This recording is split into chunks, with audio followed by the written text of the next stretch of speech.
vogliamo replicare la stretta di mano che abbiamo visto pochi minuti fa. Luigi Toffolo, nuovo sindaco di Portogruaro, lo sfidante Antonio Bertoncello, che dopo pochissimi minuti dall'esito del voto l'ha raggiunto qui in piazza per darle la mano. Insomma, è un bel gesto. Assolutamente, Antonio è un grande personaggio, una grande persona politica di grande taratura, di grande esperienza e con il quale spero anche di lavorare assieme, anzi sono sicuro, per il bene della città, con le differenze che avremo sicuramente, altrimenti non saremo in posizioni diverse, ma nell'amministrazione spesso e volentieri si avvicinano, non ci sono contrapposizioni nette dal punto di vista politico, ci sono differenze, alcune divisioni, ma penso che riusciremo a trovare la quadra. Certamente abbiamo una squadra di governo importante e sicura soprattutto. Allora, è stata una campagna elettorale tosta, no? Su più fronti, come l'ha vissuta? Intensa, no, tosta no, direi di grandi contrapposizioni no, però intensa sì. Per me era anche la prima volta di questi livelli, quando ho fatti altri due, più semplici, diciamo, dove avevo figure.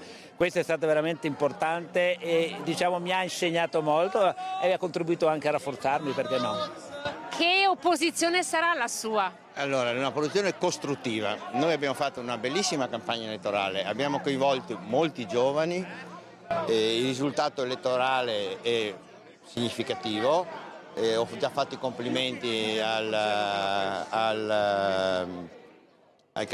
sindaco. Io credo che avendo votato solamente il 46%, noi maggioranza e opposizione ha un obbligo di lavorare per la comunità. Noi abbiamo lavorato per la comunità, abbiamo lavorato cercando di far crescere delle persone, avvicinarle alla politica, continueremo a fare questo. Quindi